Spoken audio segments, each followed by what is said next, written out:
ಎಲ್ಲರಿಗೂ ನಮಸ್ಕಾರ ರೀ. ನಿಮಗೆಲ್ಲರಿಗೂ ತುಂಬ ಹೃದಯ ಸ್ವಾಗತ. ಇವತ್ತಿನ ಒಂದು ಟಾಪಿಕ್ ಬಂದ್ಬಿಟ್ಟು ಯಾಕೆ ಬೇರೆಯವ್ರನ್ನ ದ್ವೇಷಿಸಬಾರದು, ಅವರಿಂದ ಕಷ್ಟ ಆದರೂ ಕೂಡ ಅನ್ನೋ ಒಂದು ಟಾಪಿಕ್ಕು. ಇವಾಗ ನೋಡಿ, ಉದಾಹರಣೆಗೆ ಒಬ್ಬ ವ್ಯಕ್ತಿ ನಿಮಗೆ ಕಷ್ಟ ಕೊಡ್ತಿದ್ದಾನೆ ಇಲ್ಲ ತೊಂದರೆ ಕೊಡ್ತಿದ್ದಾನೆ ಅನ್ನೋದಾದರೆ ನೀವು ಬೆಳೀತಾ ಇದ್ದೀರಾ, ಆ ಬೆಳವಣಿಗೆನ ಅವ್ರು ಸಹಿಸ್ಕೊಳ್ಳೋಕ್ಕಾಗ್ತಿಲ್ಲ. ಆ ಒಂದು ಕಾರಣಕ್ಕಾಗಿ ನಿಮಗೆ ಕಷ್ಟ ಕೊಡ್ತಿದ್ದಾನೆ. ಅವನು ಕಷ್ಟ ಕೊಡ್ತಿದ್ದಾನೆ ಅಂತ ಅಂದಾಗ ಆ ಕಷ್ಟದಿಂದ ಹೊರಗೆ ಬರಲು ನಿಮ್ಮ ಸಾಮರ್ಥ್ಯನ ಉಪಯೋಗ ಮಾಡ್ತೀರಾ.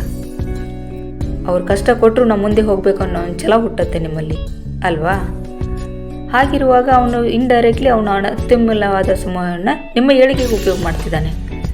ನಿಮ್ಮ ನಾಶ ಮಾಡೋ ಬರೋದಲ್ಲಿ ಅವನ ಸಮಯವನ್ನು ವೇಸ್ಟ್ ಮಾಡ್ತಿದ್ದಾನೆ.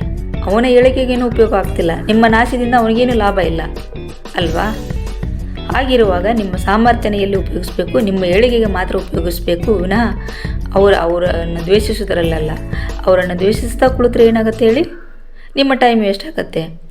ಆವಾಗ ಅವನಿಗೆ ಬೇಕಾಗಿರೋದೇನು, ನಿಮ್ಮ ಏಳಿಗೆ ಆಗಬಾರ್ದು, ನೀವು ನಾಶ ಆಗಬೇಕು ಅನ್ನೋದೇ.